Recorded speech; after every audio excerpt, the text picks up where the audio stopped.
Ano ha? Susuko ka na? Hindi ako susuko, Master. Kaya ko pa, Master. Magbabayad ka. Pagbabayaran mo ang lahat ng ito. Tandaan mo yan. Dadanasin mo ng 7 beses ang sakit na ibinigay mo sa apo ko hanggang sa namuhod ka sa akin at magmakaawa. Baliw! Magtawag kayo ng gwardya! May matandang baliw dito na nanakit sa akin! Dalihan niyo! Sinusumpa ko, Apo. Pagbabayarin natin sila ng mahal. Lalong-lalo ng animal na Felix na yon. Magbabayad siya.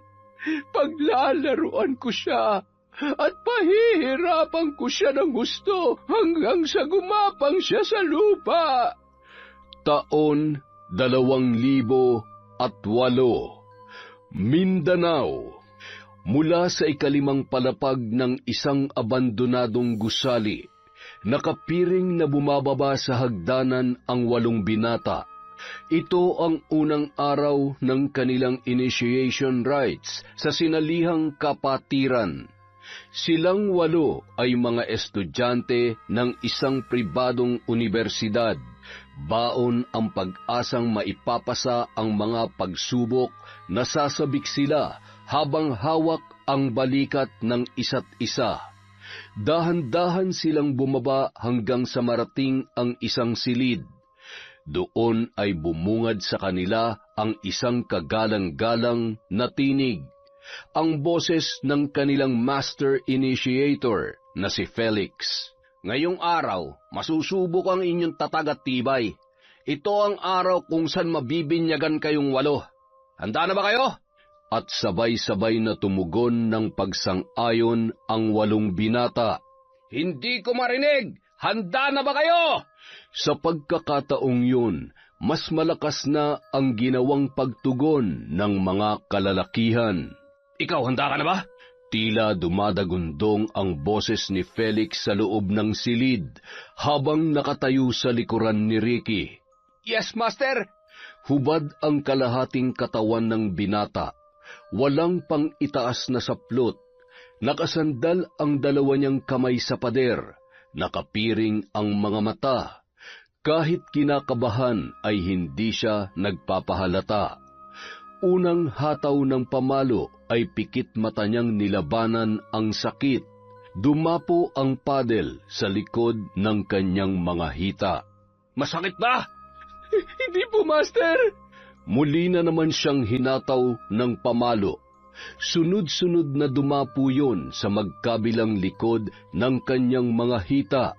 Halos magpanting na ang kanyang mga tainga dahil sa sakit, ngunit kailangan niyang maging matatag para sa kanyang mga layunin. May mga pagkakataong natutumba na siya, ngunit pilit pa rin siyang tumatayo. Tagaktak na rin ang pawis sa buo niyang katawan. Impit siyang napapadaing dahil sa bawat pagdapo ng paddle sa kanyang balat ay halos malapnos ito sa tindi ng pagkakahataw. Nang matapos ang initiation nila nung araw na yun, pagod at tila lantang gulay ang buong katawan ni Ricky. Nais man niyang lumiban muna sa pagpasok kinabukasan, ngunit hindi maaari dahil yon ang patakaran sa kanilang sasalihang kapatiran sa loob ng universidad. Pagkalipas ng 3 araw, nagtungo sa boarding house niya ang kanyang lola Martina. Inilihim niya sa matanda ang tungkol sa sinalihang fraternity. Si Lola Martina ang nagpalaki sa kanya dahil ang kanyang ina ay nangibang bansa para matustusan ang kanyang pag-aaral. Kumusta ka naman dito, Apo? Ayos naman po ako, Lola. May napakinggan kasi ako kahapon sa balita. Mayroon na naman daw isang estudyanteng namatay dahil sa hazing ng mga fraternity na yan. Ay, ewan ko ba sa mga kabataan ngayon? Alam naman nila kung gaano kahirap ang pagdadaanan sa pagsali sa mga ganyan ay nagpipilit pa rin. Ano ba ang makukuha nila? Makakakuha sila ng pribilehiyo, Lola. Magiging sikat sa university. Astig sila sa tingin ng mga kababaihan. Tapos, oras na mga ilangan sila ng tulong ay may malalapitan sila. Sa madaling salita, malaking tulong po ang kapatiran, Lola. Ay, basta, hindi talaga ako kumbinsido sa kababawan ng mga dahilan na yan. Bakit kailangan pasakitan ang sarili para sa katanyagan? Buhay nila yon, Lola. Bahala sila. Bakit panay tanggol ka, ha? Ikaw ba'y isa sa kanila, Ricky? Sus, si Lola talaga. Masyadong ma-issue. Kumain na nga kayo dyan. Bibili lang po ako ng ulam. Sinundan ng tingin ng matanda ang papalabas niyang apo. Naging mausisa ang kanyang mga titig sa buong katawan nito. Saglit na naningkit ang kanyang mga mata nang mapadako ang tingin niya sa kung paano naglalakad ang binata. Kahit nakasuot ng pantalon si Ricky ay tila ba may kung ano siyang nararamdamang kakaiba sa aura ng kanyang apo. Tila ba matamlay ang binata, maging ang paglakad noon ay parang pilit lang na binubuhay. Mabait na bata si Ricky, maraming pangarap sa buhay. Isa na roon ay ang makaahon sila sa kahirapan. Kahit isang OFW ang ina nito, nakakapagpadala ng pera para sa mga pangangailangan niya. Hindi naman nalilingid dito kung gaano nagpapakahirap sa ibang bansa ang DH niyang ina. At para matulungan ang nanay niyang makapagpahinga na rito sa Pilipinas, kailangan niyang makatapos ng pag-aaral, nang sa ganun ay makakuha ng magandang trabaho. Mahal na mahal ni Lola Martina ang kanyang apo. Nag-iisang apo niya lang kasi si Ricky. Hindi na nag-asawa ang ina nito matapos na iwanan ng kanyang ama para sa ibang babae. Apo, bukas pa ako uuwi sa baryo natin. Magpahinga ka na muna at ako na ang bahala sa mga labahin mo. Talaga po, Lola? Aba, ang galing naman. Ano bang nakain nyo? Ba't dito kayo magpapalipas ng gabi, ha, Lola? Siyempre, namimiss kita. Batang ito, ikaw ba? Hindi mo ba namimiss ang lola mo? Siyempre po, namimiss ko kayo. Halika po kayo dito. Payakap nga po. Ay, ang apo ko, binata na talaga. Sa susunod niyan ay mag-aasawa ka na. Wala pa nga po akong girlfriend. Asawa na agad ang iniisip nyo. Pero huwag kayong mag-alala. Magka-girlfriend man ako o asawa man yan, hindi kayo mapapalitan sa puso ko. Kayong first love ko. Totoo ba yan? Oo naman po. Pero tama na tong drama natin la. Maglalaba ka pa, di ba? Baka hindi ka na makapagkusot na maayos. Naiiyak ka na, oh. Ay, nakuloko ka talagang bata ka. Akin na nga yung mga labahin mo. Saka yung pantalon na suot mo, isasabay ko na. Sige na, palitan mo na yan. Matapos maisampay ng matanda ang mga damit ni Ricky ay sinilip niya yon. Mahimbing na natutulog ang binata sa maliit nitong kama habang nakadapa. Ang suot niyang cotton na shorts ay nahawi pa itaas, kaya nalantad sa matanda ang likod ng kanyang hita. Nagkukulay talong yun. Malapad na ang itinakbo ng kulay ubi nitong balat, kaya napatakip na lamang ng bibig si Lola Martina. Alam niyang ang mga pasang yun ay natamo ng kanyang apo galing sa pamamalo. Kung gayon, tama ang kanyang kutob. May itinatago nga si Ricky sa kanya. Nagpasya si Lola Martina na hindi na lamang uusisain pa ang apo tungkol doon. Bago siya umalis ay hinawakan niya na mahigpit ang kamay ng binata. Ricky, apo, kung ano man ang mga plano mo, sana'y matupad ng walang anumang malaking sagabal. Lagi kaming nakasuporta at nakaalalay sa iyo. Tandaan mo yan. Patnubayan ka nawa ng Panginoong Diyos. Sa pagkarinig ni Ricky sa mga sinabi ng kanyang lola, ay parang may humaplos sa kaibuturan ng kanyang puso. Tila nakukonsensya siya dahil sa paglilihim niya doon. Ngunit kailangang gawin niya yon upang hindi na mag-alala pa ang matanda para sa kanya. Malaki ang tiwalang malalampasan niya ang lahat ng mga pagsubok na ibibigay sa kanila, at oras na maging ganap na siyang miyembro sa sinalihang fraternity, marami ng pribilehiyo ang kanyang makukuha. Isa na doon ang magkaroon ng mga kapit sa malalaking tao sa industriya. Sa pagpapatuloy ng kanilang initiation rites, lalong tumitindi ang mga ginagawa sa kanila. Naroong habang nagre-recite sila ay biglang susuntukin ang kanilang mga braso. Kapag nagpo-push up sila ay may mga nakasakay sa kanilang likuran. Kung minsan pa ay tinutuhod ang likod ng kanilang hita. Ang lahat ng yun ay kinaya ni Ricky.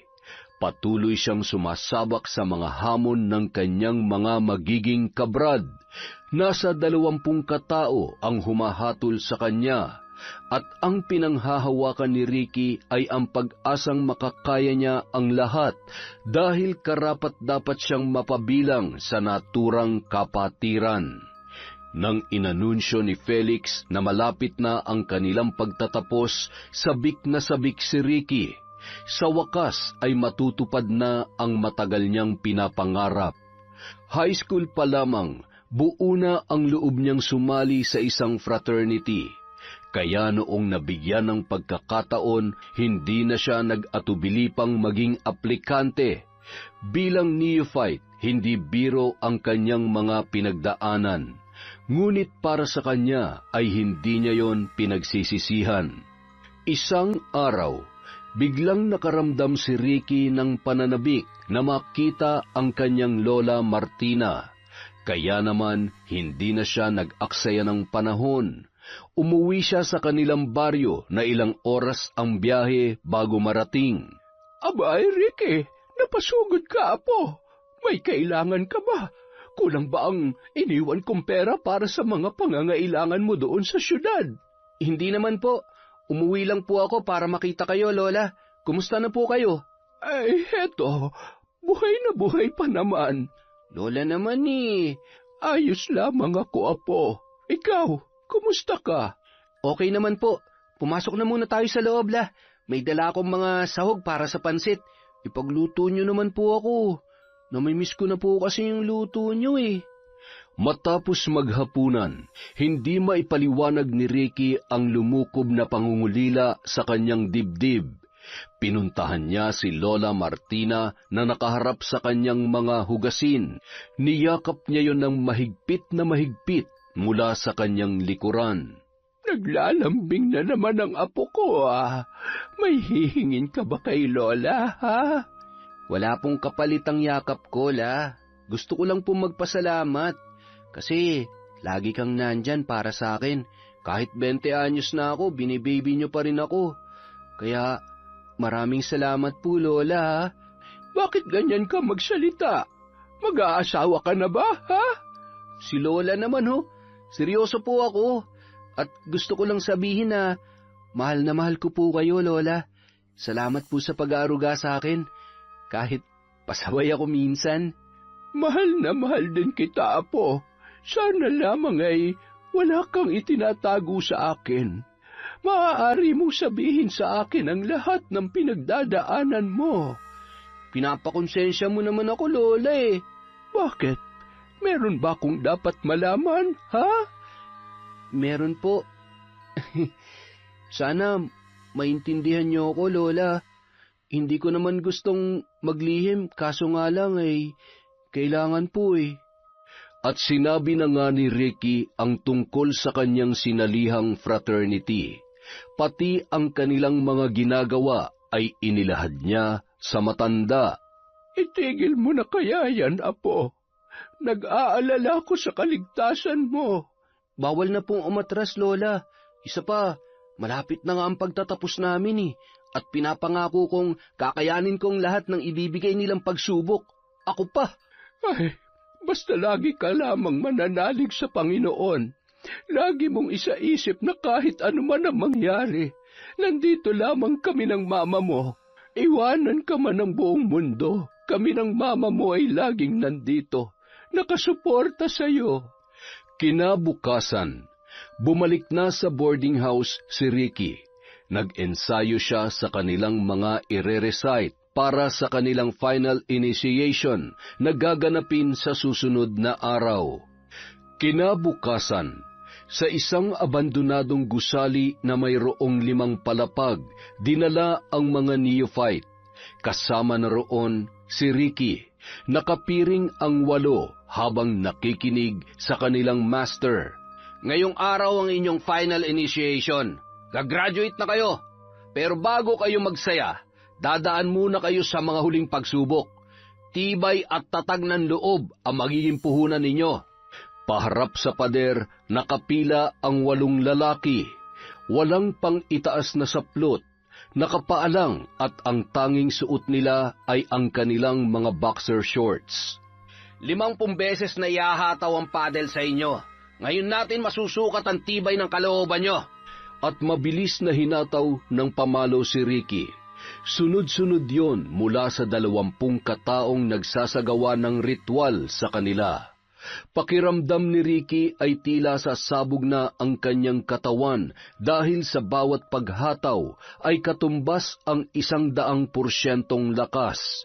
Nanginginig ang buo niyang kalamnan at habang tumatagal ay parang nawawalan na siya ng lakas. Nabuwal ang binata sa sahig, ngunit pilit siyang tumayo dahil nakasaad na sa isipan niya na ito ang araw na hindi niya susukuan.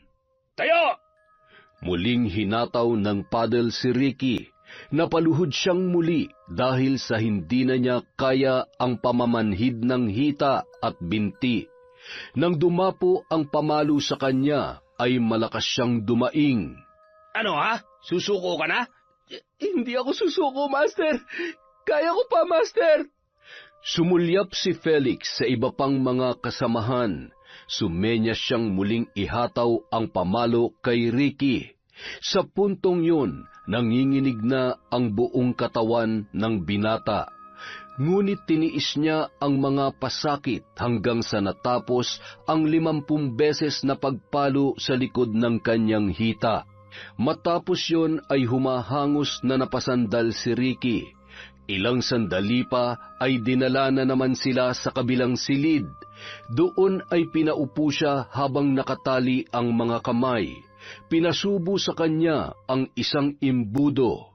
Nagbukas naman ng isang boteng alak si Felix at kaagad na ibinuhos yon sa imbudong nasa bibig ng binata. Dahil sa hindi niya yon inaasahan, ilang beses siyang napaubo habang pilit na nilalagok ang alak. Doon na siya nakaramdam ng paninikip ng dibdib, nahihilo at naduduwal. Napansin naman ng mga kasamahan ni Felix ang nangyayari sa binata. Agad nila itong kinalagan at binuhat papunta sa isang higaan. Mahina ka naman pala eh. Kaya ko... Master! Iiling-iling si Felix na iniwan si Ricky sa higaan. Sumuka na ang binata ng paulit-ulit, hanggang sa nandilim na ang kanyang paningin. Ilang minuto ang lumipas nang mapaubong muli si Ricky. Naalala niya ang lahat na nangyari. Sa pag-aalalang baka na pag-iwanan na siya ng ibang neophytes, pilit na iginalaw niya ang kanyang sarili. Ramdam niya ang sakit na dulot ng pamalo. Kahit nahihirapan na siyang huminga, ay pilit siyang gumapang para puntahan ang kanyang master. Ngunit nalaglag lang siya sa kamang kanyang kinalalagyan. Ang unang lumapat sa sahig ay ang kanyang ulo. Malakas na nabagok ang ulo niya, dahilan para muli siyang himatayin. Kaagad naman siyang nilapitan ng mga miyembro ng fraternity.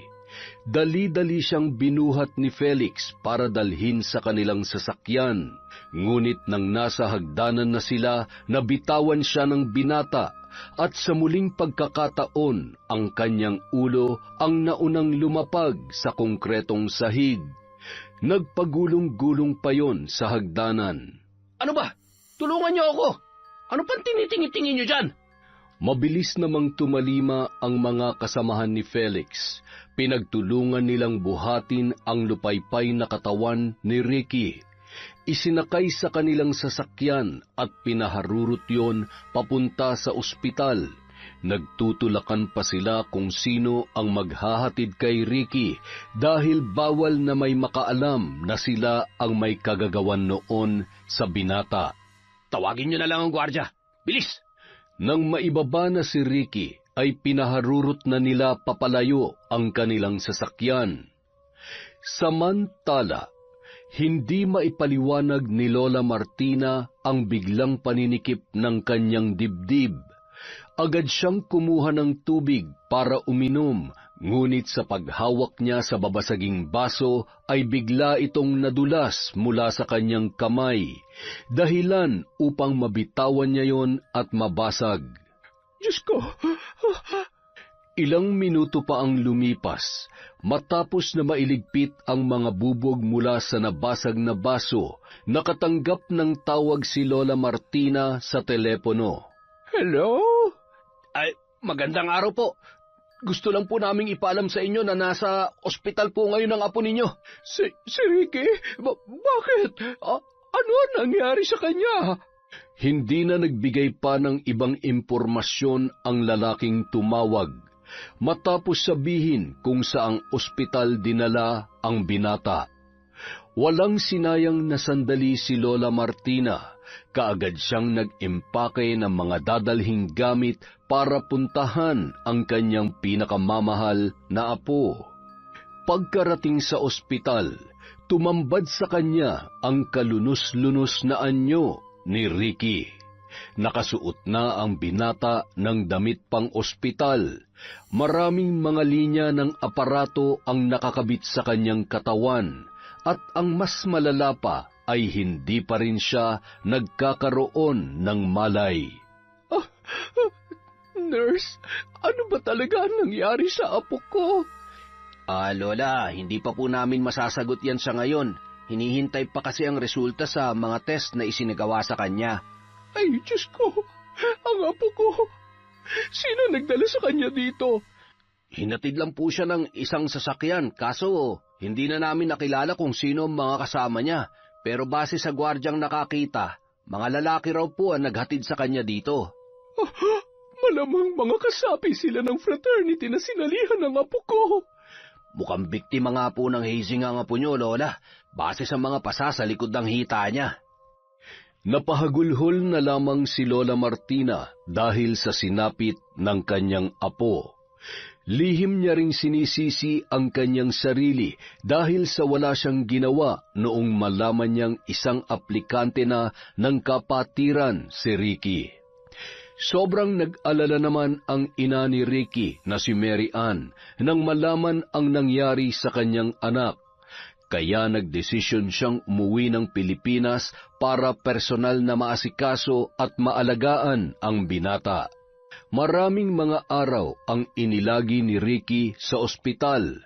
Habang tumatagal siya roon ay mas lalong lumalaki ang kanilang bayarin. Lumapit naman ang ina ni Ricky sa mga kakilala at nagpatulong upang masampahan ng kaso ang mga taong sangkot sa panghihazing sa kanyang anak. Ilang araw pa ang lumipas, pwede nang iuwi sa bahay si Ricky. Sa tulong ng lokal na pamahalaan, nailabas si Ricky sa ospital na walang babayaran. Sa loob ng kanilang bakuran, nakaupo sa wheelchair ang binata. Malayo ang tingin at wala sa sarili. Anak, hindi titigil si Mama hanggat hindi natin nakukuha ang hustisya. Pangako yan, anak. Hinaplos-haplos ni Mary Ann ang ulo ng kanyang anak, ngunit tila hindi siya naririnig nito. Ayon naman sa mga doktor, may parte sa utak ng binata ang napinsala dahil sa paulit-ulit na pagkabagok ng kanyang ulo. Kaya hindi na sila nakikilala pa ni Ricky. Hindi na rin ito nakakapagsalita at naging baldado na ang kanyang katawan. Ang mga kamay ni Ricky ay nangingisay-ngisay at tumutulo lang ang kanyang laway. Hindi nakakalakad o nakakatayo dahil sa maraming ugat nito ang naging paralisado. Tanging ang wheelchair na lamang ang nagsisilbi niyang mga paa. Ang dating masayahin at mabait na binata ay biglang naging parang lantang gulay dahil sa mga natamo nitong pinsala.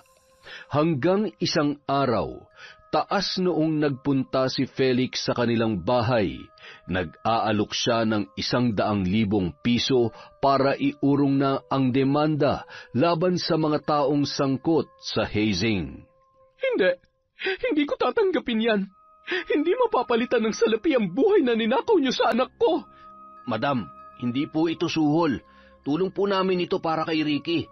Malaking halaga na rin itong dala ko. Tsak na magagamit niyo po ito para sa patuloy na pagpapagamot niyo sa kanya. Pues, nagkakamali ka makukuha mong pananahimik namin dahil lamang sa pera niyo. Ipagpapatuloy ko ang kaso laban sa inyo. Kung ganon, maghihintay pa rin po ako ng ilang oras. Baka po sakaling magbago pa ang desisyon ninyo. Ang lakas naman ng loob mong pumunta rito para tapalan kami ng salapi. Hustisya ang hanap namin. At sisiguruhin kung makukulungan lahat ng sangkot sa pag-hazing sa apo ko. Makakaalis ka na. Iginagalang ko po ang desisyon ninyo. Pero gusto ko lang din pong ipaalam na ang perang ito'y mapupunta sa may hawak ng batas dahil sa pagtanggi ninyo. Umalis ka na. Ayoko na marinig pa ang mga walang kwenta mong sasabihin. Sa korte na lamang tayo magkita. Yun ay kung aabot pa tayo sa korteng sinasabi ninyo. Hindi mo kami madadaan sa pananakot. Layas! Lumayas ka! Walang hiya! Nanginginig sa galit ang mag-ina habang tinatanaw si Felix papasok sa kanyang sasakyan. Yayakap ka rin sa rehas. Oras na may panalo namin ang kaso. Sana nga lamang ay hindi magbulag-bulagan ang batas, Marian. Maimpluwensyang tao pa naman ang makakalaban natin. Ilang buwan din ang ginugol nina Lola Martina at Marian upang mapatunayan at makasuhan ang ilang mga personalidad na sangkot sa nangyari kay Ricky. Ngunit bigo silang makuha ang hustisyang pinakahihintay. Ayon sa nakalap nilang mga impormasyon, pinagtatakpan umano ng otoridad ang mga miyembro ng fraternity. Dahil may koneksyon ang leader nilang si Felix sa mga mataas na opisyal. Nay, masyadong mailap ang hustisya para sa atin. Ngayon ko lang napatunayang ang batas ay para lamang sa mayayaman at makapangyarihan, hindi sa katulad nating mahihirap. Hayaan mo, anak. Pasasaan ba't makakaganti rin tayo sa kanila? Hindi man pabor sa atin ang batas ng tao. May paglalagyan naman sila sa batas ng dilim. Anong ibig niyo sabihin, Nay? Sandali, hindi ko yata gusto yung tumatakbo sa isip ninyo. Wala na akong iba pang alam na paraan para makuha natin ang hustisya para sa aking apo, maliban dito. Hindi ako makakapayag, Nay. Ayokong pati kayo ay matanda na ako, anak. Nay. Hindi alam ni Mary Ann kung papaano makukumbinsi ang ina na wag nang ipagpatuloy pa ang nais niyang gawin. Ayaw niyang mapahamak si Lola Martina, pero parang may nagsasabi sa kanyang kailangan nilang makuha ang hustisya para sa kanyang anak sa pamamagitan noon, dahil wala silang kalaban-laban sa mga taong may hawak ng batas. Isang araw, nagpunta si Lola Martina sa universidad na pinapasukan ni Ricky. Matyaga siyang nagmatsyag at naghintay ng pagkakataong makasalubong ang lalaking nagngangalang Felix. Hindi na siya mahihirapang kilalanin yon dahil minsan niya na itong nakita nung pumunta ang binata sa kanilang bahay. Nagpakawala ang matanda nang makahulugang pagngisi nang matanaw niya ang lalaki.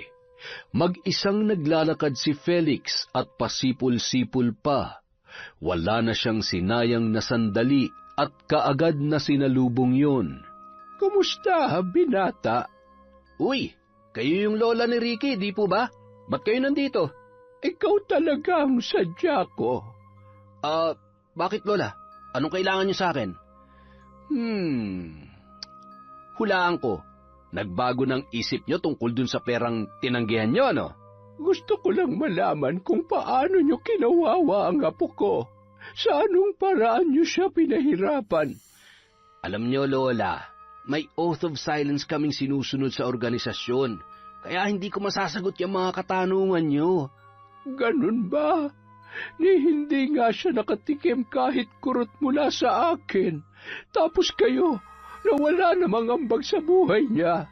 Ganun na lamang siyang pinasakitan. Para lang po sa kaalaman nyo, ha?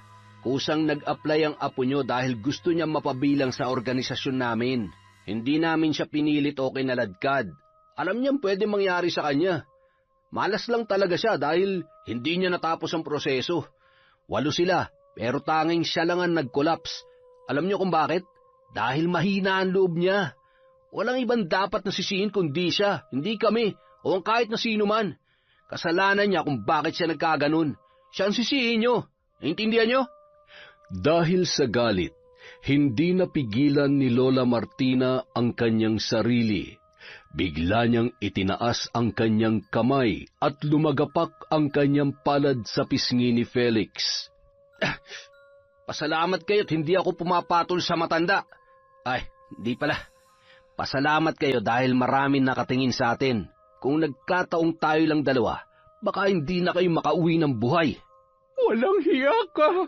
Alis na ako. Tabi nga dyan. Akmang aalis na ang binata nang hablutin ni Lola Martina ang kanyang suot na polo. Ano ba? Baka gusto niyong magtawag pa ako ng gwardya at ipakaladkad kayo palabas. Magpabayad ka. Pagbabayaran mong lahat ng ito. Tandaan mo yan. Dadanasin mo ng 7 beses ang sakit na ibinigay mo sa apo ko hanggang sa lumuhod ka sa akin at magmakaawa. Baliw. Gwardya! Magtawag ka kayo ng gwardya! May matandang baliw dito na nanakit sa akin! Dalihan niyo! Hindi na pinatapos pa ni Lola Martina sa pagdadrama ang binata. Binitiwan niya na ang polo nito, ngunit siniguro niyang may nakuha siya mula rito. Nakangisi siyang lumabas ng unibersidad habang nakapaloob sa nakakuyom niyang palad ang isang bagay na gagamitin niya sa kanyang paghihiganti. Ricky, apo, sa wakas, makakaganti na rin tayo. Sa mundong ginagalawan nila, sila ang batas, sila ang nasusunod. Subalit sa batas ko, ako ang magbibigay parusa at sa akin sila luluhod. Punong-puno ng determinasyon ang kabuuang anyo ng matanda. Samantala, pagsapit ng gabi, sa loob ng sariling silid ay seryosong pinagmamasdan ni Lola Martina ang kanyang mga kagamitan sa pambabarang. Matagal niya nang ginagawa yun, lalo na sa tuwing may matinding pinagdadaanang problema, ang pambabarang lang ang nakakatulong sa kanya.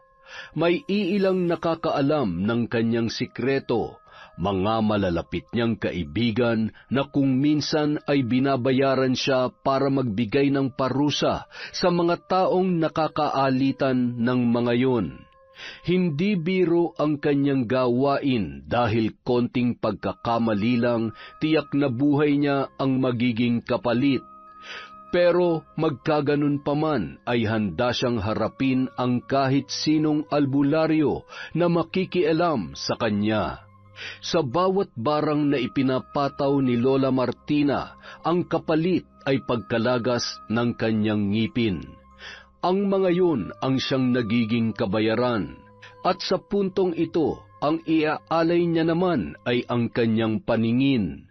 Hindi bali ng mabulag basta maiganti lang niya ang kanyang pinakamamahal na apo. Nagsimula nang magtirik ang matanda ng isang kulay itim na kandila at pinagitnaan ng 4 na kulay puti. Akmang sisindihan niya na yon nang biglang may kumatok sa kanyang pintuan. Nay, pwede po ba tayo mag-usap? Bukas na, anak. May ginagawa ako. Alam kong may pinagkakaabalahan kayo at alam ko kung ano yan. Anak naman, pagbigyan mo na ako. Ayaw mo bang maparusahan ng maysa? Buksan niyo muna tong pinto, Nay. Naiinis man ay nilukuban muna ni Lola Martina ang kanyang mga gamit ng itim na kumot bago pinagbuksan ang kanyang anak. Ano ang pag-uusapan natin? Nay, may ibang paraan pa para makuha natin ang hustisya. Huwag naman sa ganito. Hindi niyo ba alam na kasalanan yan? Hindi ba kayo natatakot sa Diyos?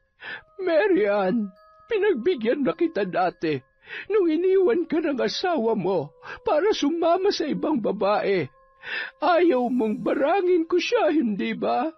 Ayaw mo siyang masaktan dahil kasama niya ang... Tama na, Nay. Hindi na natin may babalik pa ang nakaraan. Yun na nga. Kaya sana naman ay huwag mo na akong pakialaman ngayon. Hindi mo ba nakikita? Para ito kay Ricky, sa anak mo. Buhay pa si Ricky, Nay. Pasasaan ba't lalabas din ang katotohanan tungkol sa nangyari sa kanya? Mary Ann naman, huwag kang magbulag-bulagan. Pera ang sagot para makuha natin ang sinasabi mong hustisya.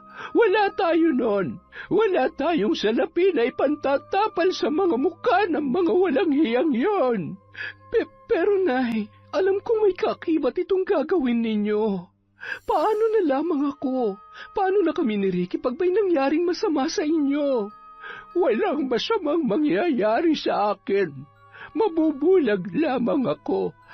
Ano? Paningin niyo magiging kapalit sa gagawin niyo, Nay? Sige na, puntahan mo na ang anak mo. Walang nagawa si Mary Ann para awatin ang kanyang ina nang pinagsaraduhan na siya nito ng pintuan. Talagang buo na ang desisyon ng matanda. Dahan-dahan na lamang siyang bumalik sa silid ni Ricky. Nang masilayan ni Mary Ann ang kanyang inak, ay napaiyak na lamang ang babae. Marahil tama nga ang kanyang nanay. Buhay nga si Ricky, ngunit pinatay na ng mga taong yun ang pag-asang matupad pa ang kanyang mga pangarap. Handa naman siyang pagsilbihan ang kanyang pinakamamahal na anak. Ang tanong nga lamang ay makakaya ba niyang makitang malaya ang mga lumapastangan dito, samantalang naghihirap ang binata sa kanyang naging sitwasyon. Magbabayad kayong lahat. Samantala, ipinagpatuloy ng matanda ang nasimulang gawain. Mula sa maliit na bote, pinakawalan niya ang isang mabuhok na higad na kulay itim. Humayo ka at puntahan mo ang may-ari nitong hawak ko. Hindi muna natin siya papatayin. Ipapalasap muna natin sa kanya kung gaano katindi ang aking puot at galit. Inilapag ni Lola Martina ang hawak niya at ipinatong doon ang mabuhok na higad. Bumulong-bulong siya ng mga orasyon at humalo sa hangin ang kanyang halakhak nang matapos siya sa kanyang ginagawang ritual. Samantala, mahimbing na natutulog si Felix sa kanyang malambot na kama. Malakas kong humilik ang binata na umaabot hanggang sa labas ng kanyang kwarto. Nang biglang tila may bumara sa kanyang lalamunan, ang malakas niyang paghilik ay napalitan ng sunod-sunod na pag-ubo. Halos mapigtas ang kanyang hininga dahil doon. Mabilis siyang lumabas ng kwarto para magtungo sa kusina. Nagmamadali siyang kumuha ng baso upang lagyan ng tubig mula sa kanilang water dispenser. Nakailang lagok pa siya bago humupa ang pangangati ng kanyang lalamunan. Lintik na ubo to ah. Muli siyang bumalik sa kanyang kwarto para sumampa sa kanyang kama. Pataob niyang ibinaon ang sarili doon. Ilang sandali pa, muli na naman siyang inihit ng pag-ubo. Walang hiya. Ano ba to nangyayari sa akin?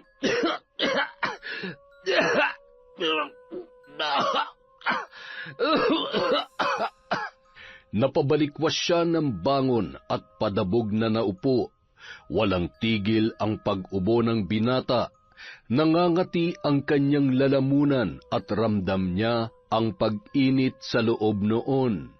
Naluluha na ang kanyang mga mata dahil sa walang tigil na pag-ubo. Sinaltik-saltik pa niya ang kanyang dibdib ng makailang ulit para maibsan ang kanyang nararamdaman.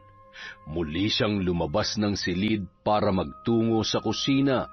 Doon ay nakasalubong niya ang kanyang ama na si Dr. Danny. Ano nangyayari sa iyo, Felix?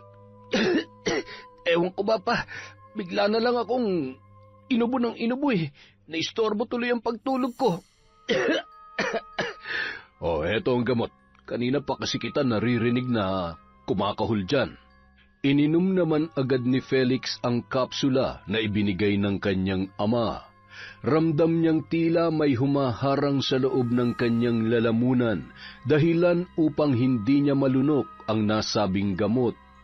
Sa muli niyang pag-ubo ay nailabas niya pa yon.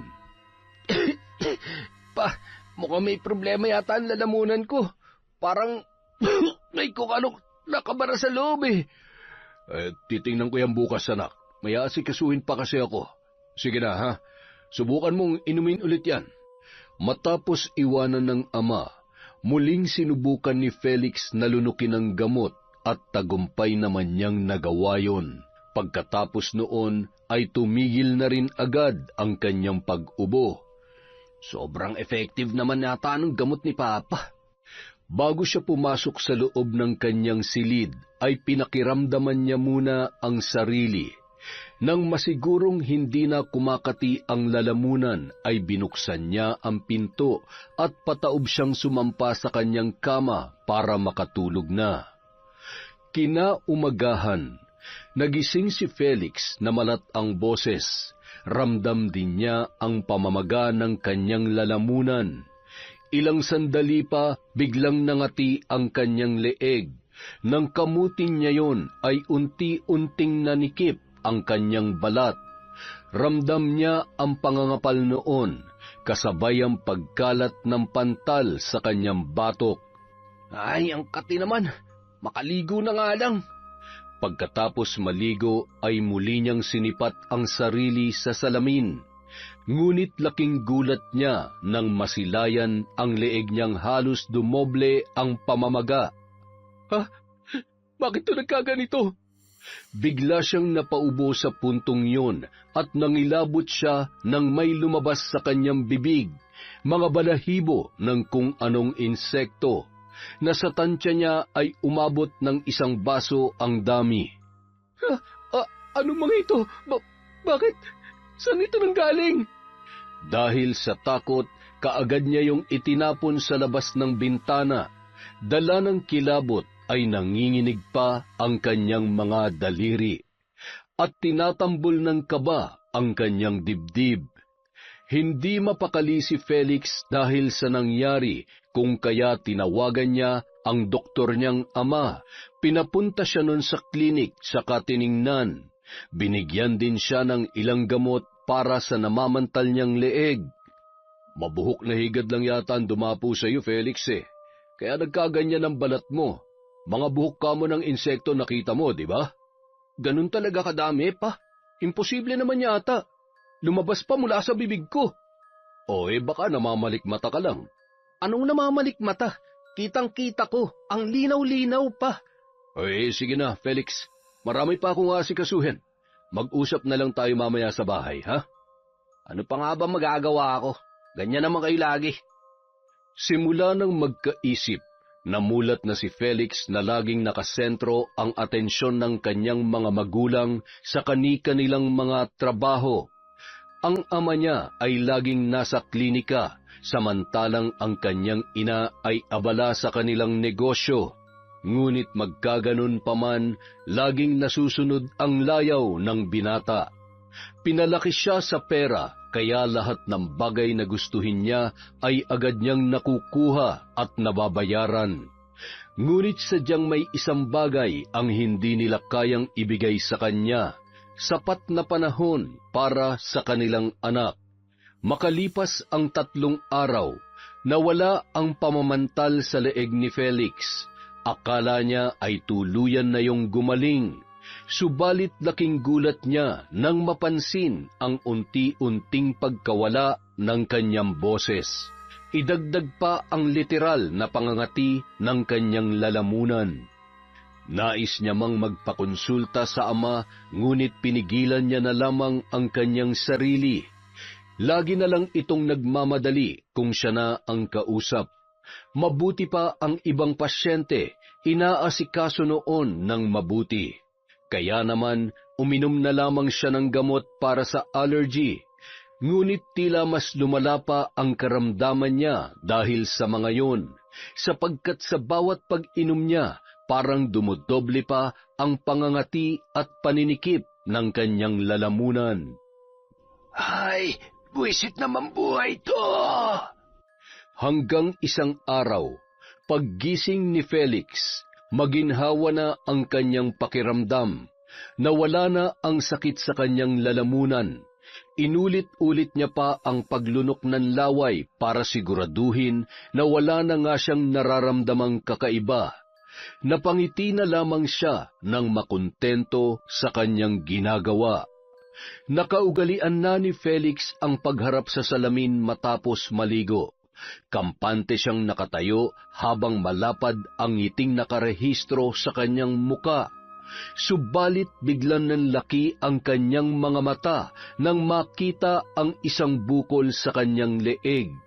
Malaki na yon na maikukumpara sa bola ng tenis. Ha? Ano to? Goiter? Kay lalaki kong tao, may tumumong goiter sa leeg ko. Pero bakit bigla na lang lumaki ng ganito? Ano to? Magic? Hinawakan niya ang bukol at pinisil-pisil. Matigas yun na parabang siksik na siksik sa laman. Wala naman siyang nararamdaman na kahit anong sakit. Naudlot tuloy ang lakad niya nung araw na yon. Nahihiya siyang lumabas at magpakita sa mga tao dahil sa bukol niyang bigla na lamang sumulpot sa kanyang leeg. Kaya naman, nagkulong na lamang siya sa loob ng kanyang silid buong maghapon. Kinagabihan, bilang sumikdol ang paninikip sa bukol ni Felix, hindi niya maipaliwanag ang nararamdaman dahil para na siyang sinasakal. Pumipintig-pintig pa ang pagkirot noon na parabang naghahakot ng nana. Dahil sa tindi ng nararamdaman, napahawak na lamang siya sa kanyang leeg habang dumaraing. Nanginginig ang buo niyang kalamnan dahil sa rumaragasang kirot sa kanyang bukol. Pawisan na rin siya habang nakasalampak sa sahig. Pakiramdam niya ay papanawan na siya ng ulirat nung mga oras na yon. Makalipas ang ilang oras ng pasakit, kumalma na ang pagkirot ng kanyang bukol.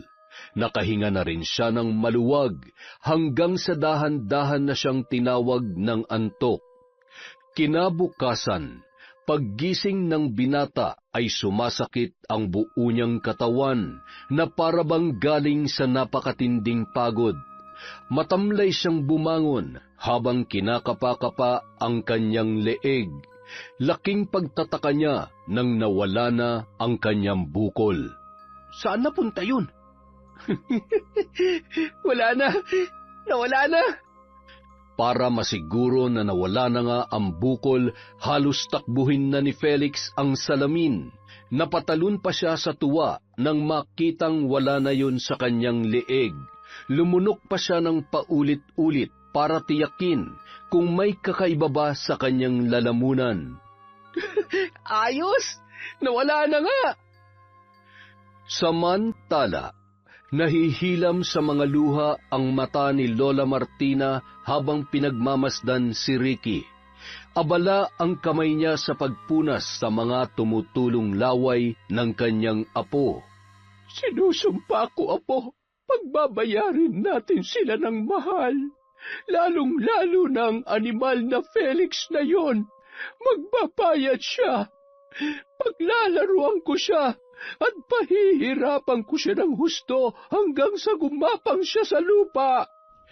Ang walang kamalay-malay na si Ricky ay wala pa rin sa kanyang sarili. Walang naririnig, hindi makapagsalita. Malayo ang tingin na animoy wala ng buhay ang paligid. Isang gabi, habang mahimbing na natutulog si Felix, dinalaw siya ng isang pamilyar na imahe sa kanyang panaginip. Papatayin kita, Felix! Mariin siyang sinakal ni Lola Martina. Ang matatalas nitong kuko ay bumabaon sa kanyang lalamunan, at sa isang iglap lang ay biglang nag-iba ang anyo ng matanda. Nagkaroon ng mga butlig ang buong muka noon. Naging kulay itim ang mga ngipin nitong nakalabas dahil sa ginagawang pagngisi. Nanlilisik ang mapupulang mata ng matanda at bigla itong nagkaroon ng isang pares na sungay. Ibabaon kita sa impyerno! Biglang napasinghap ang binata at tuluyan ng nagising. Matindi ang pagkabog ng kanyang dibdib bago ay bumalikwas ng bangon. Hingal na hingal, butil-butil ang pawis na naglalandas sa kanyang noo pababa sa kanyang leeg. Buti naman bangungot lang, pero parang totoong-totoo. Nang sumunod na gabi, ibang eksena naman ang kanyang nakita sa kanyang panaginip. Nasa ilalim umano siya ng hukay, nakahiga sa loob ng isang kahoy na kabaong, at ang harapang tumatabon ay salamin. Nais niyang sumigaw, ngunit walang lumalabas na boses sa kanyang bibig, hanggang sa unti-unti na siyang tinatabunan ng lupa ng kung sino. Habang patuloy ang paglapag ng mga lupa sa ibabaw ng kabaong, unti-unti ring naninikip ang kanyang dibdib, hanggang sa hindi na siya makahinga. Bigla siyang nagising at nasapo ang kanyang dibdib. Napatingin siya sa orasang nakasabit sa dingding, 3:00 pa lang ng madaling araw. Ano ba nangyayari sa akin? Bakit lagi na lang akong dinadalaw ng masasamang panaginip gabi-gabi at lagi rin ako nagigising kapag ganitong oras na? Iba't ibang nakagigimbal na senaryo ang nagpapakita sa kanya sa bawat gabing nahihimbing siya sa pagtulog.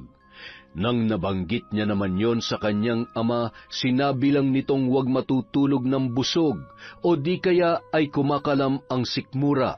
Baka atakihin siya sa puso kapag lumala ang kanyang bangungot. Nang mga sumunod na araw, 3 gabi na walang bumabagabag kay Felix, ngunit ng ika-4 na araw, muli na naman siyang dinalaw ng masamang panaginip. Sa loob ng kanyang sariling silid, pataob na nakahiga ang nakahubad na si Felix, nang bigla na lamang pinagbabayo ng matigas na bagay ang likod ng kanyang hita. Napahiyaw siya dahil sa sakit. Gusto niyang tumayo at manlaban, ngunit parang ipinako na siya roon. Nais niyang makita kung sino ang gumagawa noon sa kanya, ngunit bigo siyang masilayan ang naturang nilalang. Tanging pagsigaw na lamang ang kanyang nagagawa. Ilang minuto rin ang itinagal ng pambabayo sa kanya. Ramdam niya ang pagpulandit ng dugo mula sa kanyang hita. Pakiramdam niya ay nadurog na ang kanyang mga buto. Hanggang sa tumigil na rin yun. Naigalaw niya rin sa wakas ang buo niyang katawan.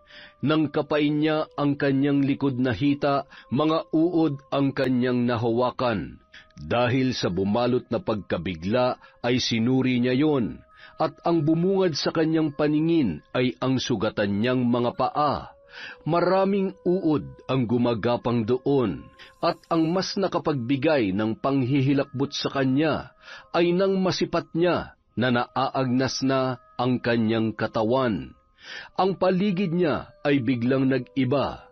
Natagpuan niya na lamang ang kanyang sarili sa loob ng isang hukay, nanlilimahid at napapalibutan ng mga naglalakihang bulate. Buisit na panaginip to. Tumayo siya at sinipat ang orasan. Ganoong oras pa rin nang siya ay magising. Ano bang meron sa'yong 3:00 ka? Dala ng sobrang galit, hindi niya na napansin ang mga tumutulong likido mula sa kanyang leeg. Uminom siya ng tubig sa kusina at doon ay may naamoy siya na kakaiba. Iginala niya ang kanyang paningin, ngunit wala naman siyang nakitang bulok na pagkain o di kaya ay patay na daga. Nang walang ano-ano ay napakamot siya sa kanyang leeg. Nakapa niya doon ang malapot na likido. Inamoy niya yun at napatayong bigla dahil sa amoy nitong nakakasulasok. Mabilis na nagtungo si Felix sa harapan ng salamin. Hindi maipinta ang kanyang muka nang masilayan ang nakakapangilabot at nakakasukang sugat na naglalabas ng dilaw at mabahong likido. Malaki ang sugat niyang yun na sakop ang harapan ng kanyang leeg. Sa pinakagitna nito ay mayroong pabilog na maliit na butas. Kaya naman patakbo siyang nagtungo sa silid ng kanyang ama. Pabuksan mong pinto, pa! Ano pa ba, Felix? Madaling araw pa lang eh. Dinig na sa buong bahay ang pambubulahaw mo. Ano bang problema mo, ha? Pa, tingnan yung leg ko. Ano nangyari dyan? Ba't nagkaganyan yan? Hindi ko alam. Anong hindi mo alam? Katawan mo yan. Gumagamit ka ba ng pinagbabawal na gamot? Hindi bigla na lang yung sumulpot dyan eh. Ay naku, ewan ko sa'yo. Tingnan natin yan mamaya. Maligo ka na nga muna doon tapos linisin mo yung sugat mo. Iba ng amoy eh. Masakit sa ilong. Pero pa... Wala nang pero. Felix naman, patulugin mo ako. Kaalis lang na mama mo eh. Himala, dito siya natulog. Di ba laging busy yun sa negosyo niya? Huwag kang magsalita ng ganyan sa mama mo, Felix. Lahat ng pagsisikap niya para sa iyo yun. Para sa atin. Sabi ko nga eh. Ang galing, di ba? Sige na pa, kita na lang tayo mamaya sa klinik. Tila may pagtatampong tumalikod na lamang si Felix sa kanyang ama. Sino nga ba naman ako para paglaanan niyo ng panahon? 8:00 ng umaga, dumating si Felix sa klinika ng kanyang tatay. Nayayamot siya habang nakaupo sa labas at hinihintay kung kailan siya tatawagin. Ganito naman palagi ang kanyang sitwasyon. Laging inuuna ng kanyang ama ang ibang mga pasyente. Ang galing talaga ng mga magulang ko. Nag-iisang anak na nga lamang ako, hindi pa nila ako maasikaso. Paano pa kaya ako nagkaroon ako ng mga kapatid? Felix, pumasok ka na rito. Dumaan siya sa maraming tests bago pinatanggal ni Danny sa kanya ang balabal na nakapulupot sa kanyang leeg. Iba na talaga ang amoy nitong sugat mo. Saan mo ba ito nakuha, ha? Anong una nangyari dito? Bakit lumaki to ng ganito? Hindi ko nga alam pa. Anong hindi mo alam? Anong una mo naramdaman? Sumakit ba? Nangangati? Nagkabukol ba o nagkaroon ng maliit na sugat hanggang sa kumalat? Ang natatandaan ko, lagi akong nauubo tapos makati pa. Nangangati. Baka allergy tapos nagka-impeksyon ng sugat sa kinamot mo kaya lumaki ng ganito. At may nabuong bukol dito mismo sa leg ko. Malaking bukol yun. Kaso, bigla na lang nawala eh. Huwag mo nga akong pinaglololoko, Felix. May bukol bang nawawala lang ng isang iglap? Ano yun, magic? Tapatin mo nga ako. Gumagamit ka ba ng droga? Pa, bakit pa ayaw niyo maniwala sa akin? Nagsasabi ako ng totoo. Hoy, Felix, lahat ng kapalpakan mo dyan sa paghihising mo, ginagawan ko ng paraan. Lahat ng mga sabit mo ako naglilinis. Oras na malaman kong nalulung ka sa iligal na droga, ako mismo magpapakulong sa'yo. Wala nga akong bisyo pa. Tigilan niyo nga ako. Bakit mahirap na hirap kayong paniwalaan ako? Anak niyo ako pa. Anak nga kita. Tungkulin kong ilayo ka sa kapahamakan. Yan naman pala eh. Dapat gawin niyo lahat na makakaya niyo para mawala tong bisit na sugat ko. Doktor kayo, di ba? Bago kita bigyan ng kung ano-anong gamot, kailangan muna natin malaman ang resulta ng lab mo. Sa lahat ng test na isinagawa kay Felix, walang makita si Danny na kahit anong makapagpapaliwanag sa lumalalang sugat ng kanyang anak. Sa bawat araw na dumaraan, mas lalo lamang lumalala at lumalalim ang butas na nasa gitna ng malaki niyang sugat.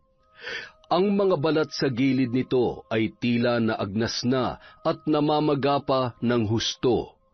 Ang kirot na kanyang nararamdaman ay patindi ng patindi sa bawat oras na lumilipas. Hindi ko na alam kung anong gagawin ko dyan, Felix. Kailangan nating humanap ng paraan para gumaling ka. Pa, doktor kayo. Akala ko ba kaya niyo akong pagalingin? Paano natin malulunasan yan? Negative lahat ng test na ginawa namin sa'yo. Pati nga kaibigan kong Dermay, nilapitan na natin pero wala talaga. Aray, ang sakit. Hindi ko may paliwanag ang kirot at hapdi na nanunuot sa ilalim ng sugat ko. Lalo pang nadagdagan ang paghihirap ni Felix nang marinig niyang nagtatalo ang kanyang mga magulang dahil sa kanyang kalagayan. Pagod ako sa trabaho tapos pag-uwi ko dito, problema pa rin ang kakaharapin ko. May sakit si Felix, hindi mo ba nakikita? Kailangan mo siyang asikasuhin. Doktor ka naman, di ba? Anong silbi ng propesyon mo kung hindi mo masusolusyonan ang problema ng anak mo? Chin, huwag mong ibahin ang usapan. Ang issue dito, ang sakit ni Felix. Bakit? Hindi ba related sa sakit niya ang pagiging doktor mo? Gamutin mo siya. Diyan ka naman magaling, di ba? Ang tulungan ng mga nangangailangan. Tumahimik ka, Chin. Baka saan pa mapunta tong pagtatalo natin? Pwes, huwag mo akong idamay dyan kung ayaw mo ng gulo. Tumahimik ka na sabi. Baka marinig ka ng anak mo. Nag-uunahan sa pagtulo ang mga luha ni Felix nang marinig ang sinabi ng kanyang ina. Kahit kailan, hindi niya naramdaman ang pagmamahal nito.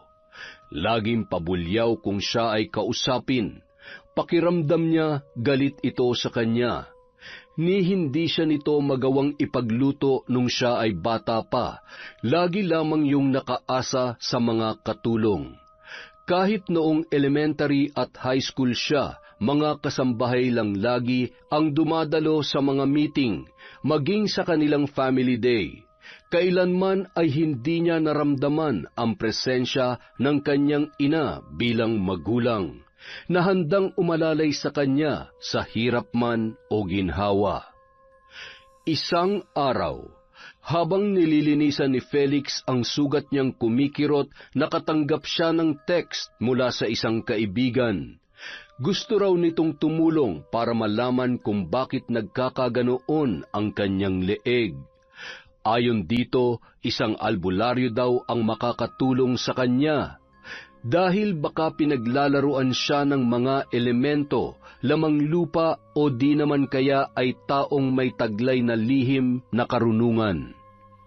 At dahil hindi naniniwala si Felix sa mga ganong bagay, tinawanan lamang niya ang kanyang kaibigan.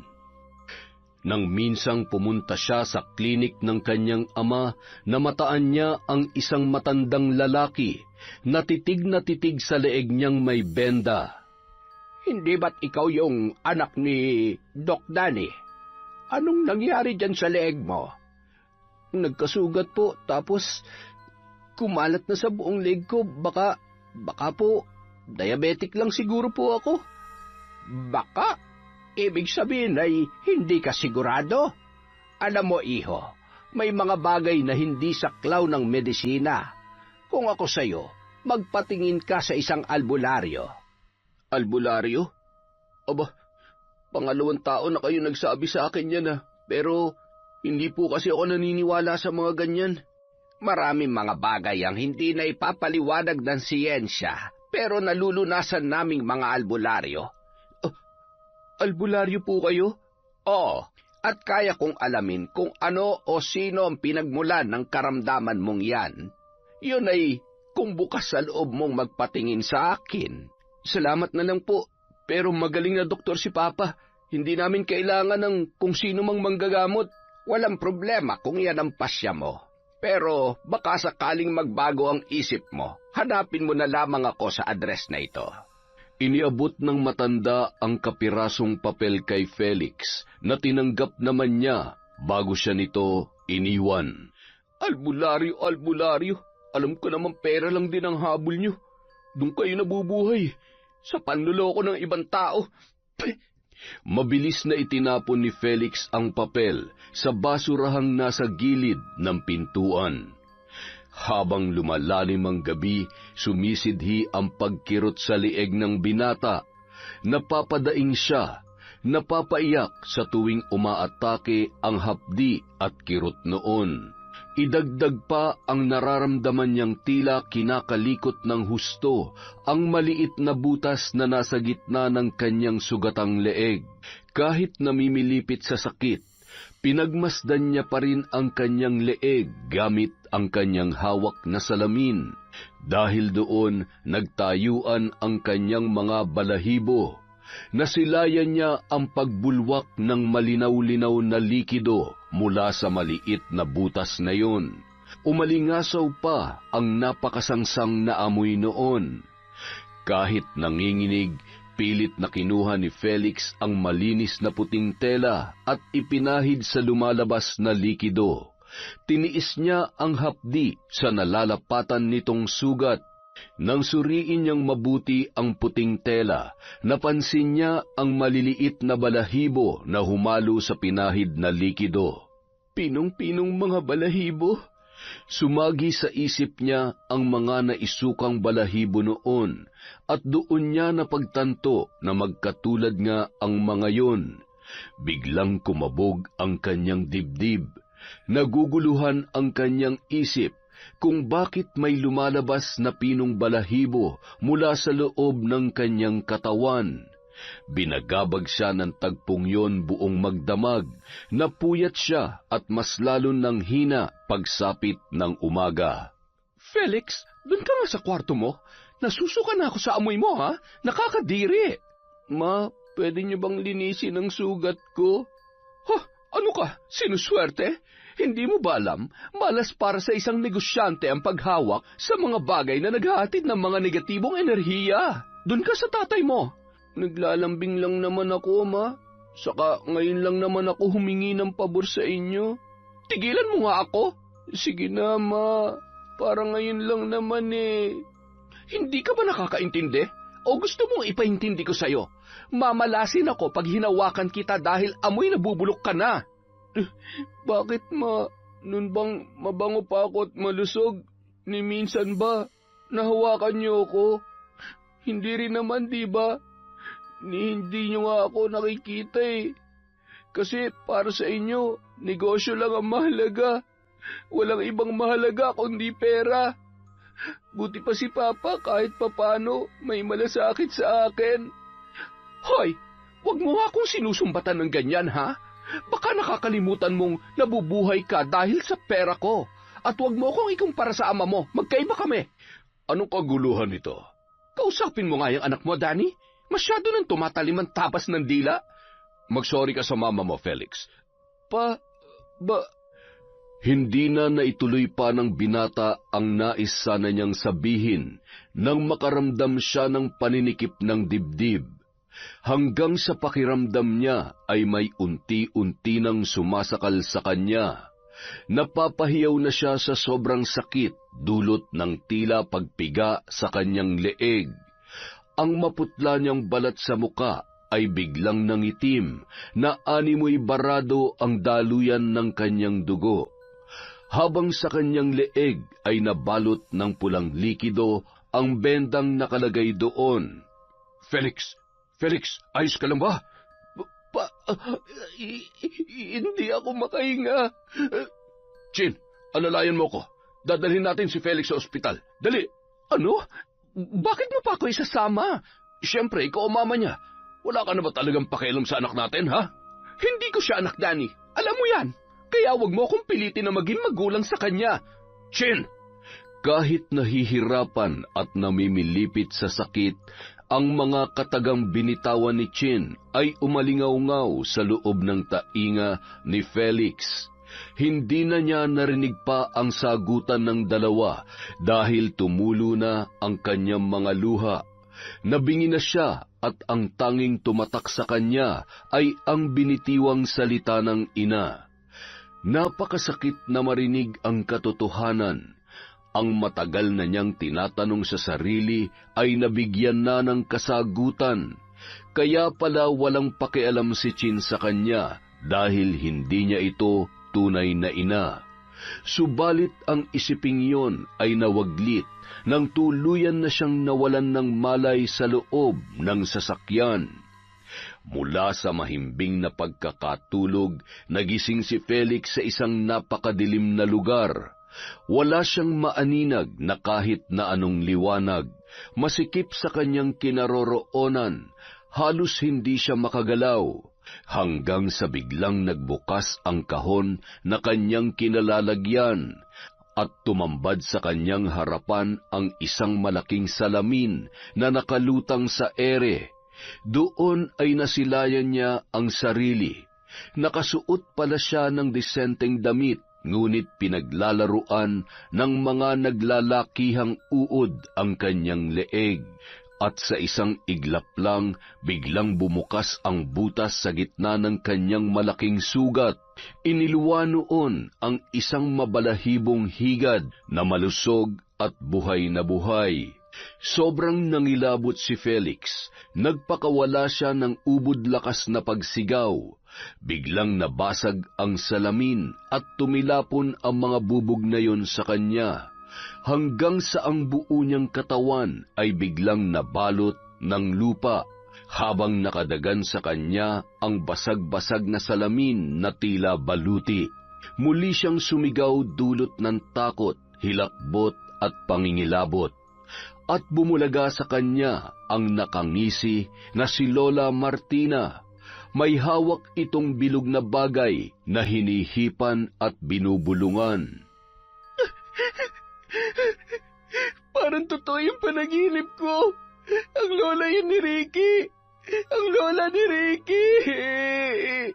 Sinong Ricky? Papa, lagi ko napapanaginipan ng lola ni Ricky. Mayroon siyang ginagawa sa akin. Huwag mong sabihin, binabarang ka. Mama, nandito kayo? Gumapang ang tuwa sa puso ni Felix nang masilayan ang ina. Ngunit nang maalala niya ang sinabi nito, biglang tumulo ang kanyang luha mula sa mga mata. Sino po ang totoo kong ina? Nasaan po siya? Anak, saka na natin yan pag-usapan. Tingnan mo, hindi makabubuti sa iyo ang... Sige na po, gusto ko malaman ang totoo. Sige, ako na magsasabi sa iyo. Pero kailangan ka muna nating mapatingnan sa albularyo, Felix. Mukhang masama ang lagay mo. Kailan pa kayo nagkaroon ng pakialam sa akin, Ma? Bakit ang bait niyo ngayon? Dahil ba sa nalaman ko ang totoo kaya bumabawi kayo? Tanggap ko na, Ma.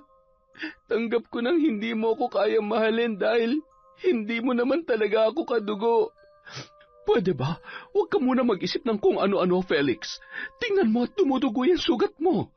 Hindi na nakipagtalo pa ang binata.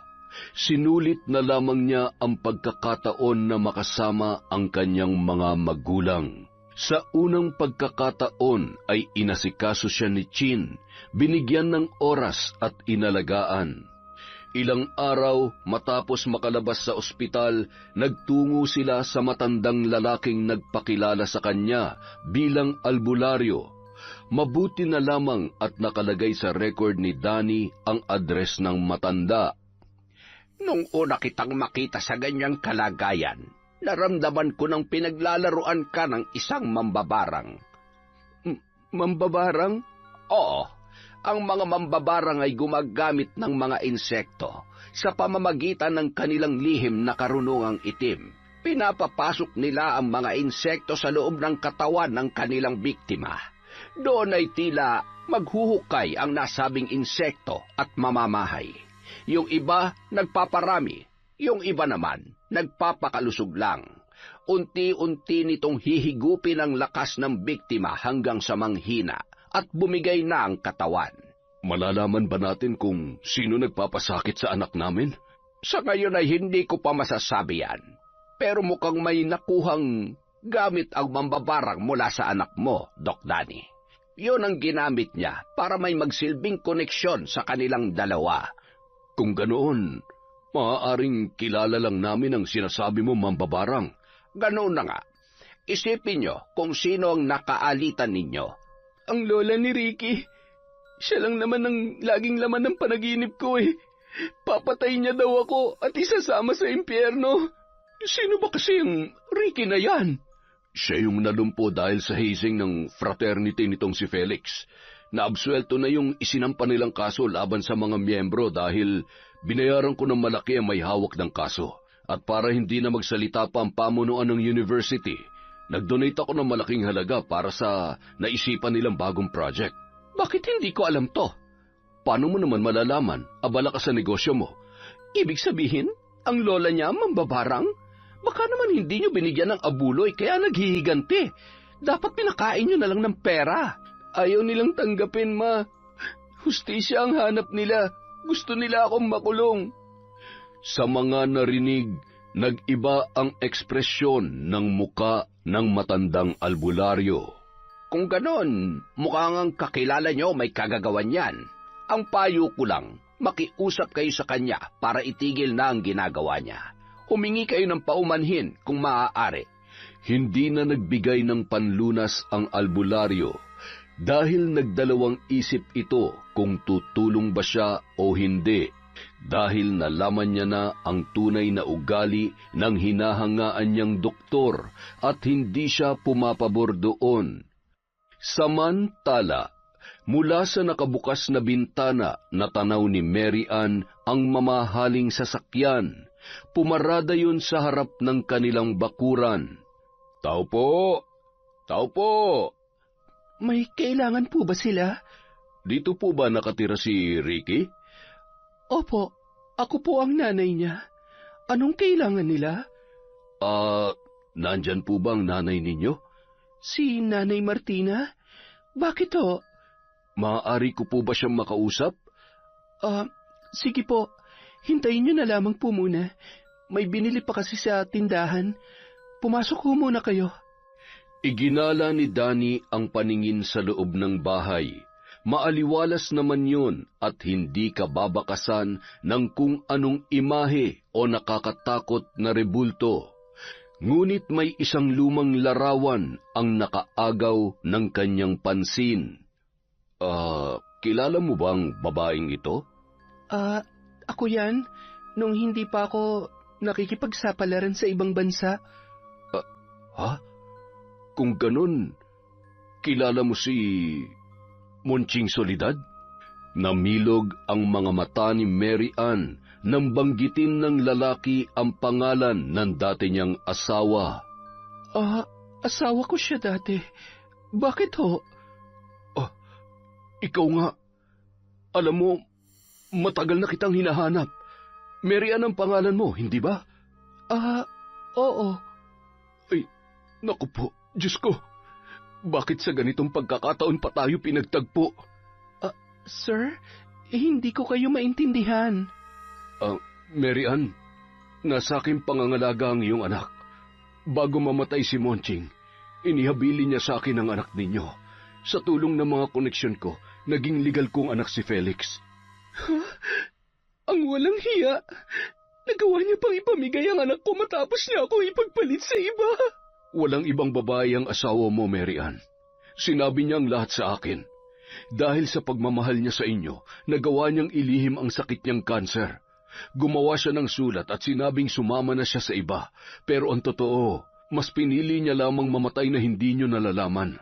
At para hindi ka na mahirapan, dinala niya si Felix sa akin dahil alam niya mabibigyan namin ng asawa ko ng magandang buhay ang panganay na anak ninyo.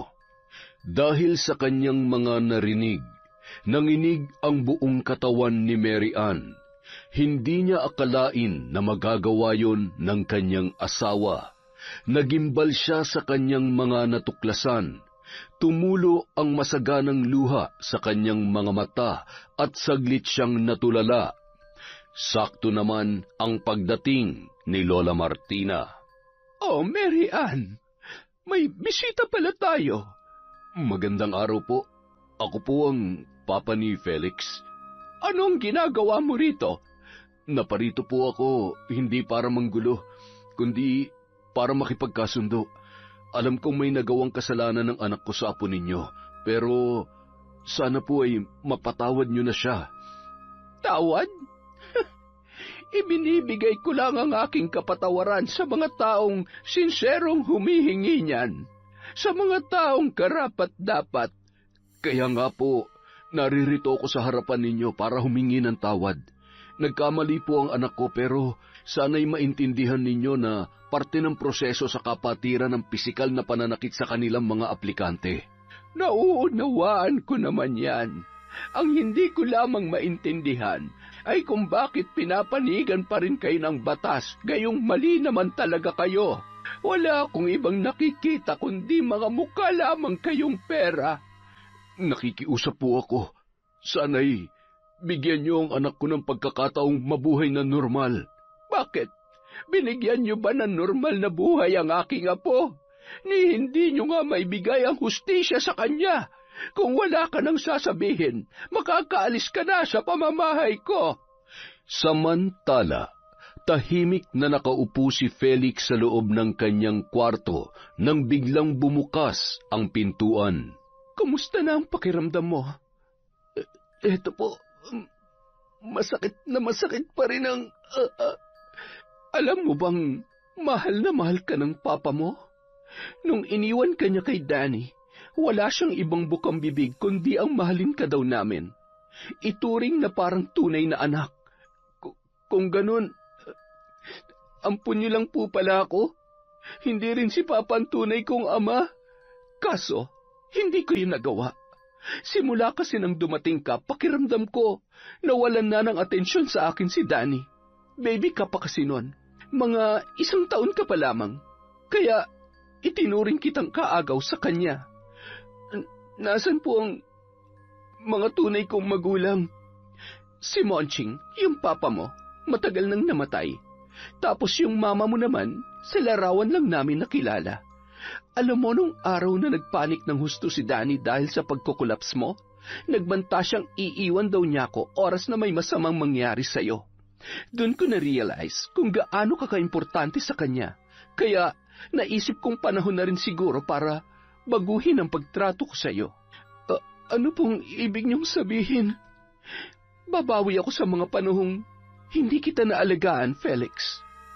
Sabay ngumiti ng matamis ang babae at napayakap na lamang ng mahigpit sa kanya si Felix. Hindi niya lubos akalaing darating pala ang araw na magbabago ang kanyang nakagisnang ina. Ikinuwento ni Felix kung gaano siya naiinggit sa mga kababata na laging nakasuporta ang kanilang mga nanay. Kaya sumiklab ang inggit at lihim na galit niya kay Ricky dahil lagi nitong ibinibida ang mapagmahal at maalaga nitong lola. Idagdag pa ang pagsasakripisyo ng ina nitong nagtatrabaho sa ibang bansa.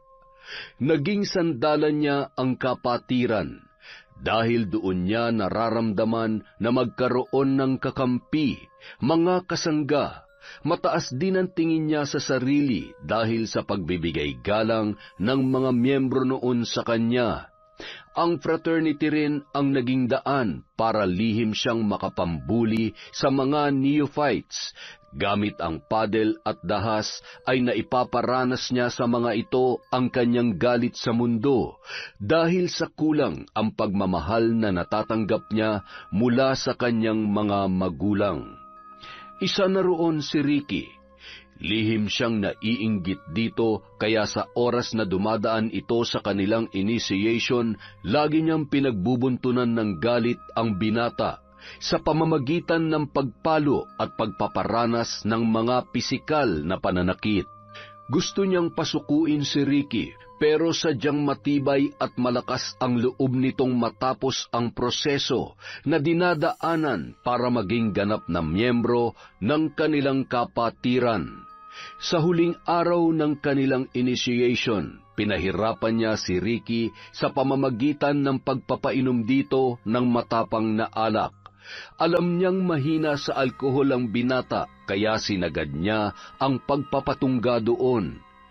Nang mapansing ng hihina at nahihirapan na si Ricky, nagpakawala siya ng nakakalokong pagngisi, hanggang sa bigla na lang itong nagkulaps at nahulog sa kanilang pinaglagyan.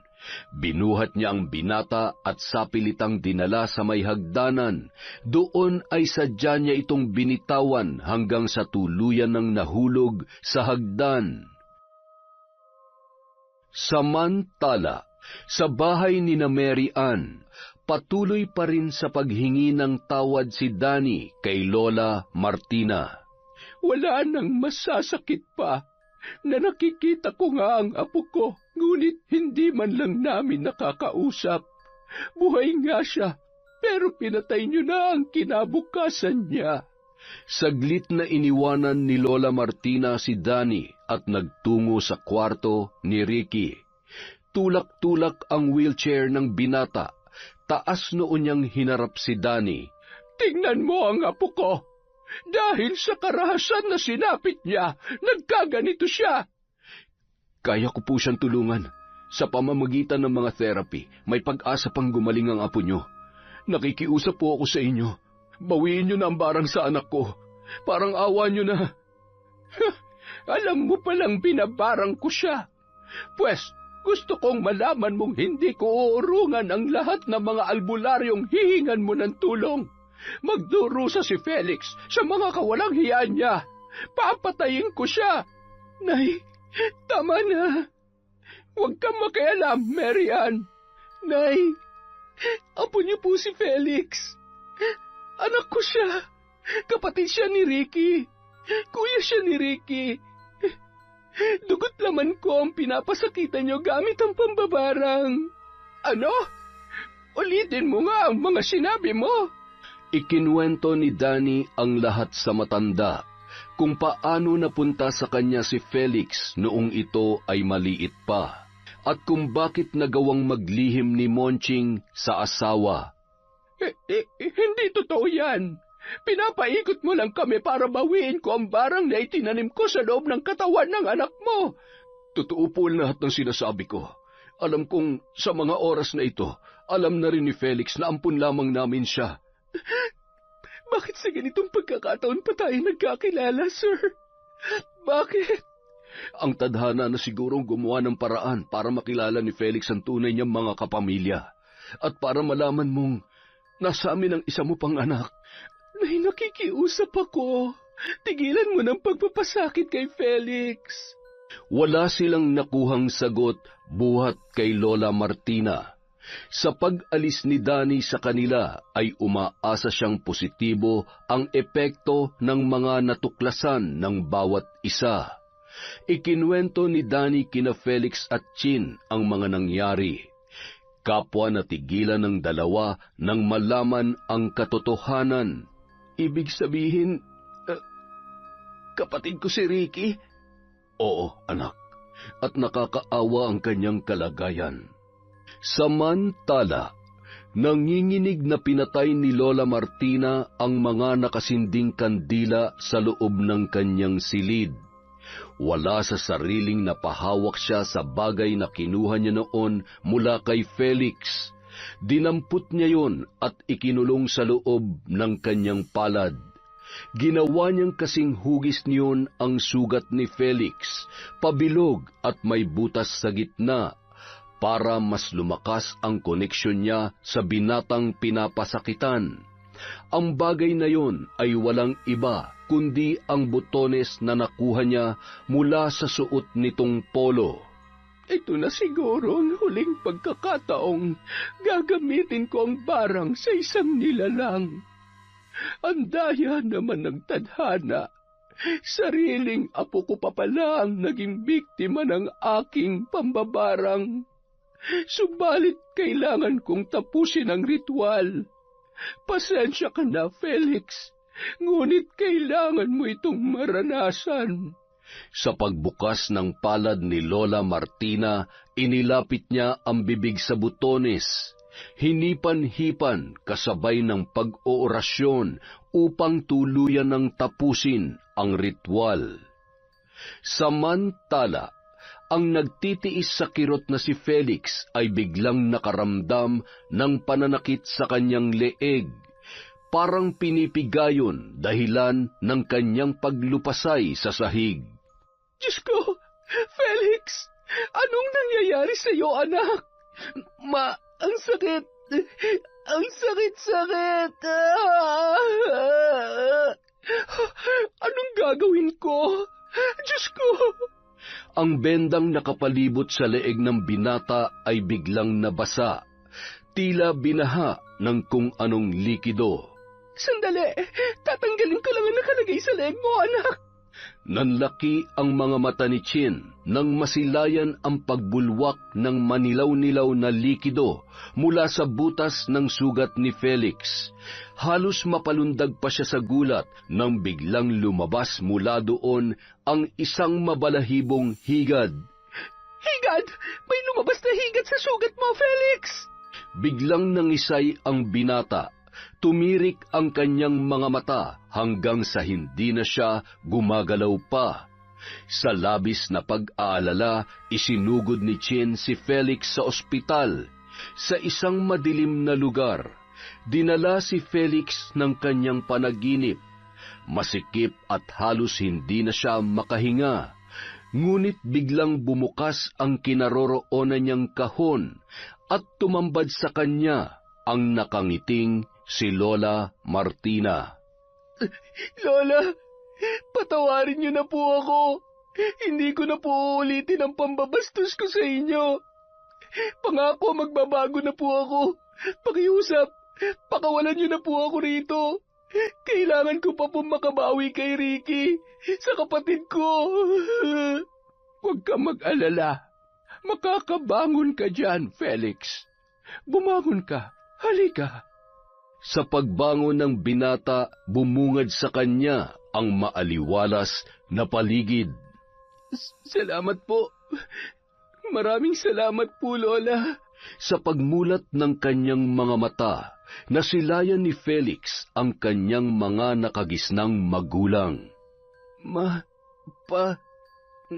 Nagugutom po ako. Felix, salamat naman at nagising ka na.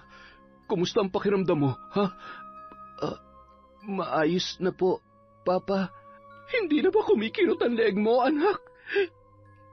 Hindi na po, Mama. Makalipas ang ilang araw, magkakasamang nagtungo sa bahay ni Ricky ang mag-anak ni Felix.